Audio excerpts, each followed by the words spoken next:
Comment faire quand on est malade? Développement personnel, image de soi, on a envie de tout changer, changer de vie. Mais comment faire quand notre corps ne suit pas, quand on est malade? Si ça t'intéresse, let's go!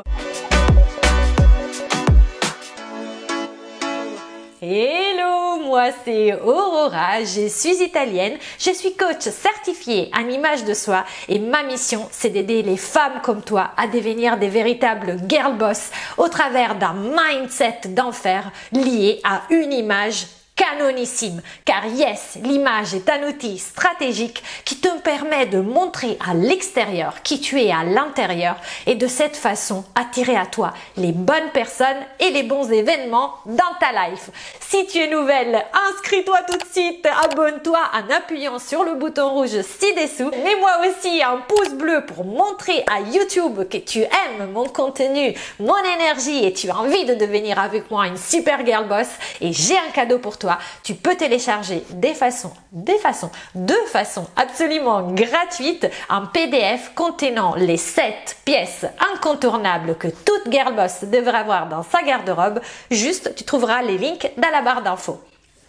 Si tu as envie aussi de passer à la vitesse supérieure, tu as envie de t'engager, d'investir sur toi-même parce que tu veux changer de vie, tu as envie de trouver un mec, tu as envie de te réorienter professionnellement, tu as envie tout simplement d'avoir des big objectifs dans ta vie, tu peux profiter d'une heure de coaching avec moi pour voir si on peut travailler ensemble. Remplis juste le questionnaire dont le link est aussi dans la barre d'infos. Et suis-moi aussi sur Insta où tous les jours je donne plein de conseils pour devenir une girl boss. Revenons à nos moutons et démarrons enfin cette vidéo qui m'a été demandée par Sarah. Merci Sarah pour ta demande, ça m'a fait super plaisir. Donc cette vidéo est pour toi et pour toutes les girl boss qu'aujourd'hui se trouvent en difficulté face à la maladie. Car c'est vrai qu'on parle tout le temps d'améliorer sa condition, on parle tout le temps de se développer, mais parfois on est freiné par des maladies et ça existe, on est humaine. Donc comment réussir à se développer, à trouver la force intérieure pour réussir à dépasser cette maladie et surtout continuer à grandir et à développer l'image que nous avons de nous et du coup tout ce que nous retenons possible pour nous, car comme tu le sais, l'image de soi inclut ce que tu penses dans le miroir quand tu te regardes et que ce que tu penses donc de ton physique, de tes yeux, de ton visage, mais aussi ce que tu penses possible pour toi. Et c'est vrai que ce qu'on pense possible pour nous quand on est malade, alors ça peut être on est malade ponctuellement, ou ça peut être aussi on a une maladie chronique, c'est très difficile justement de réussir à se focuser sur l'avenir et sur du positif. Mais si je suis là, c'est aussi pour te redonner la niaque, donc démarrons sans plus tarder avec le premier conseil. Alors, comme tu sais, je suis de l'avis que tout ce qu'on vit aujourd'hui, toute la matière, tout ce qu'on crée dans notre vie n'est rien d'autre que le reflet de notre mindset, de notre façon de penser. Et donc, pour réussir à changer les résultats qu'on obtient, il faut qu'on arrive à changer notre mindset. Pourquoi? Parce que quand tu penses quelque chose de négatif, tu vas te mettre dans une émotion forcément négative. Si tu penses « Ah, je n'arriverai jamais à guérir » ou « Je suis condamné à vie » ou je sais pas, une pensée très triste, concrètement, qu'est-ce que tu vas générer? De la tristesse, peut-être du relâchement, de l'abandon, de la frustration, toutes des émotions qui ne vont pas te driver vers des actions positives, mais plutôt à te morfondre de ta situation, à te mettre sur le canapé, peut-être à manger trop, peut-être à tomber dans des addictions qui vont encore pire, impacter ta maladie. Donc, quelque part, tu ne vas pas obtenir un résultat positif. Or, quand je t'ai dit que la pensée impacte tout, si au contraire tu essayes d'avoir des pensées positives, tu vas te mettre dans une émotion positive et à ce moment-là, ce qui va se passer, c'est que tu vas mettre en place des actions qui correspondent à cette nouvelle émotion, qui vont être beaucoup plus positives pour un résultat beaucoup plus positif. Donc, pourquoi je t'ai fait un peu ce préambule? Parce que du coup, ce que je voudrais faire, c'est te prêter des pensées. En fait, je te suggère des pensées et si tu trouves que elles te vont bien, c'est un peu comme les vêtements. Hein. Un vêtement, tu dois en essayer plusieurs avant de trouver celui qui te va. Et bah pareil pour les pensées. Mais je pourrais te le prêter et tu n'as pas à me le rendre. Si tu aimes bien, tu le gardes.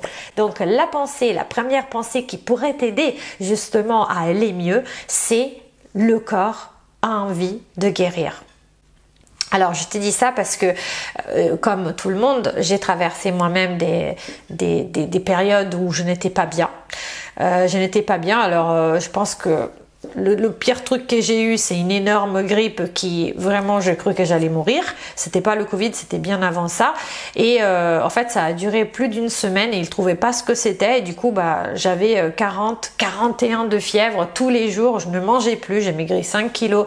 Ça allait vraiment pas. J'étais vraiment au bout du rouleau, en fait. Je n'arrivais même pas. En fait, le matin, mon mari me laissait un thermos avec du thé sucré. Et le soir, le thermos, il était encore plein parce que je ne voulais pas le boire parce que si je buvais, je n'avais pas la force d'aller faire pipi. Donc vraiment horrible. Et pourtant, l'idée qui m'a un petit peu donné du réconfort, c'est notre corps a envie de guérir. Déjà, regarde, si tu penses que ton corps a envie de guérir, tu vas avoir de l'espoir. Et drivé par l'espoir, qu'est-ce que tu vas faire? Si tu es malade en ce moment, dis-moi, si tu as de l'espoir, qu'est-ce que tu vas faire comme action différente que si tu n'en avais plus? Donc, je te donne cette pensée. Moi, ça m'a beaucoup aidé et j'espère que ça pourra faire de même pour toi. Le deuxième point fondamental, c'est d'accepter la maladie. Alors, je sais que tu vas me dire, mais Aurora, voilà, tu casses trois pattes en canard. Je veux dire, je l'ai la maladie, je l'accepte, je sais qu'elle est là. Il y a une différence entre, ok, j'ai cette maladie, je ne la veux pas, je lutte contre. Pourquoi? C'est une injustice. Pourquoi ça m'arrive en ce moment? Pourquoi maintenant? Pourquoi elle part pas? Etc. Et aussi l'accepter pleinement en disant, bon, ok, c'est une épreuve de la vie, mais ce n'est pas la fin du monde parce que l'essentiel que je sois vivante. Je te dis ça parce que c'est un peu comme la gestion des émotions. On peut avoir deux réactions. On peut être assailli par une émotion négative et se dire qu'on a envie de rejeter cette émotion. Et on peut le faire de différentes façons, même en forçant le positivisme, chose que je ne conseille absolument pas, en se disant « Oh, tout va bien et je veux pas de cette pensée négative, j'en ai marre d'être triste, il faut que je fasse du dev perso. » Bref, des choses qui de toute façon ne te serviront à rien parce que l'émotion négative va revenir encore plus forte après. Ou autrement, tu as le choix de dire « Ok, je ressens cette émotion négative, et ben je l'accueille. Je me la mets là. Ok, viens émotion négative, mets-toi sur mon épaule. Je suis triste. » Plutôt que de dire « Non, je ne devrais pas être triste, il y a des gens qui sont pires que moi. » Tu te dis « Bah non, je suis triste. » Ok, essayons de comprendre pourquoi je suis triste, quelles en sont les causes. Et si je connais les causes et que je ne peux rien faire, je vais arrêter de battre contre la réalité. Parce qu'on perd tout le temps quand on veut se battre contre la réalité. La réalité, les faits, c'est les faits là. Si on t'a diagnostiqué quelque chose qui est triste, eh ben, c'est ces faits-là en fait. On te l'a diagnostiqué. Maintenant, justement, tu vois, même moi, tu peux penser, oui, c'est super triste, je vais mourir, ou, ok, le corps veut guérir, et tristesse, c'est normal que je sois triste quand j'accueille le diagnostic, en fait. Mais viens là, tristesse, reste avec moi, et je vais laisser le temps de l'absorber, de la processiser, si ça peut se dire en français, et petit à petit, cette émotion, elle va devenir plus petite. Elle va m'accompagner, elle ne va pas disparaître, mais elle ne va plus m'être insupportable.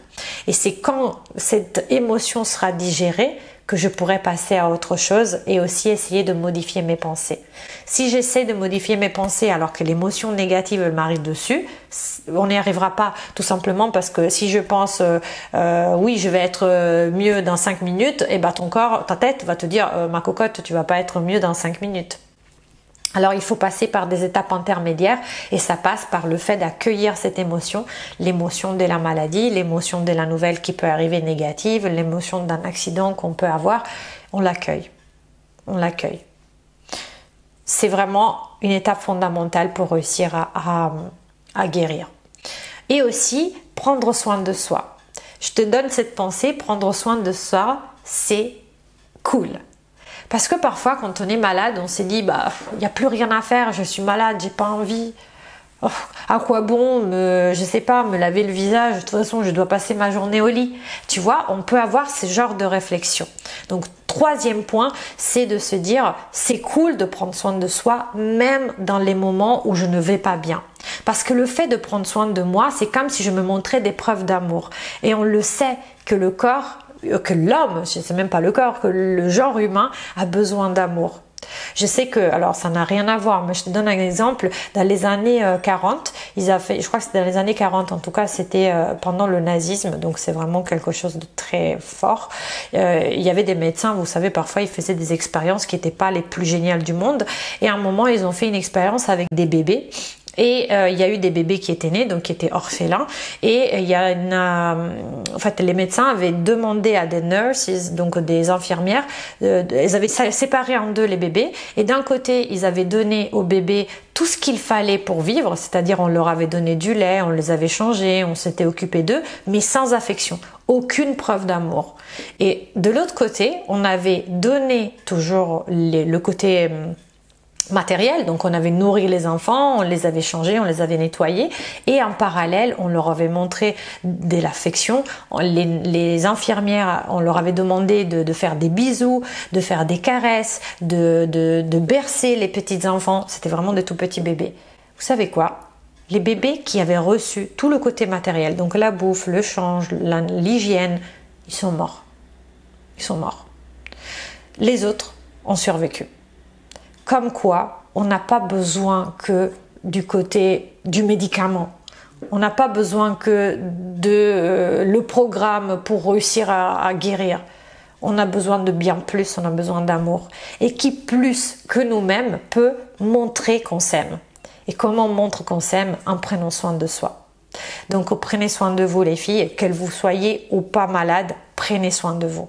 Et ensuite, troisième point que je voulais quand même évoquer, parce que je pense que pas mal d'entre vous sont un peu bloqués dans une situation de frustration. Donc le troisième point, c'est comment gérer la frustration.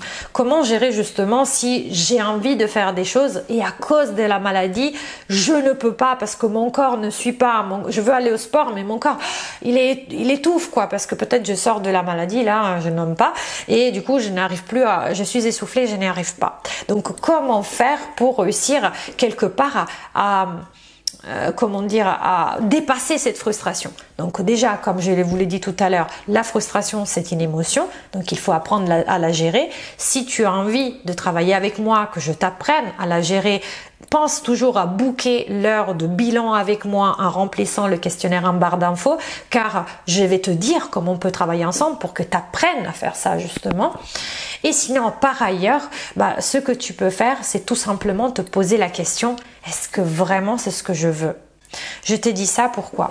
Parce qu'une fois j'ai eu une cliente qui s'était cassé la jambe et c'était une fille qui était très sportive et d'un coup elle ne pouvait plus forcément aller au sport et en plus elle en avait pour un bon moment parce qu'elle avait le plâtre et après le plâtre elle aurait dû faire toute la rééducation avec le kiné. Et elle me disait mais non mais j'en peux plus, je tourne en rond, je suis chez moi avec les béquilles, je peux plus bouger, je suis pas mal, je veux aller à la salle de gym, je veux aller à la salle de gym. Et je lui dis, veux-tu vraiment aller à la salle de gym? Est-ce que c'est ce que ton corps te demande aujourd'hui? Et là elle me dit, oh, je suis épuisée Aurora, si tu savais avec les béquilles, je suis épuisée. Tout me prend le double de temps, ça me fait un petit peu mal, je suis shootée au médoc. Je suis épuisée. Et je lui dis, est-ce que ton corps, aujourd'hui, vraiment, dans la situation où il se trouve, il voudrait aller à la salle de gym? Imagine, tu n'as pas le plâtre, mais tu te sens comme tu te sens aujourd'hui. Est-ce que vraiment tu irais à la salle de gym? Elle me dit non, je suis trop fatiguée, j'ai besoin de me reposer. Et donc tu vois que finalement, cette frustration dont la cause était l'idée qu'on se faisait, donc ce que je te disais tout à l'heure, on allait se battre contre la réalité. Au fait, la réalité, c'est qu'on a des béquilles et une jambe cassée. Et du coup, comme on veut se battre, on nourrit cette frustration qui devient de plus en plus grande. Et du coup, ce sentiment d'impuissance nous étouffe. Mais si finalement, on se dit que ça ne sert à rien de se battre contre la réalité, on essaye d'accepter la situation jusqu'au bout avec tout ce que ça implique, peut-être on ouvrira nos chakras et on sera davantage à l'écoute de notre corps qui nous dira ce dont il a vraiment besoin pour guérir plus vite. Parce que finalement, vous savez que quand vous vous faites mal, je sais pas, vous tordez la cheville et vous continuez à marcher dessus, c'est pas la façon la plus rapide de guérir. Peut-être ton corps te dit, attends un moment, mets-toi des pommades à l'arnica, repose-toi, fais de la rééducation et ensuite tu pourras retourner à courir. Donc écoute ton corps et surtout essaye justement de comprendre ce que ton corps te demande de faire aujourd'hui dans la situation où tu es sans lutter contre la réalité. J'espère que cette vidéo qui m'avait été demandée vous a plu. Si c'est le cas, mettez-moi un pouce bleu. N'hésitez pas aussi à me dire dans les commentaires si vous voulez des vidéos spéciales sur des problématiques que vous traversez en ce moment et vous avez envie d'un coup de boost. Ça me fera plaisir de réaliser des vidéos comme ça. Abonne-toi aussi en cliquant sur le bouton rouge ci-dessous si ce n'est déjà pas fait. Abonne-toi aussi à mon Instagram et d'ici là, je te dis ciao et à la prochaine.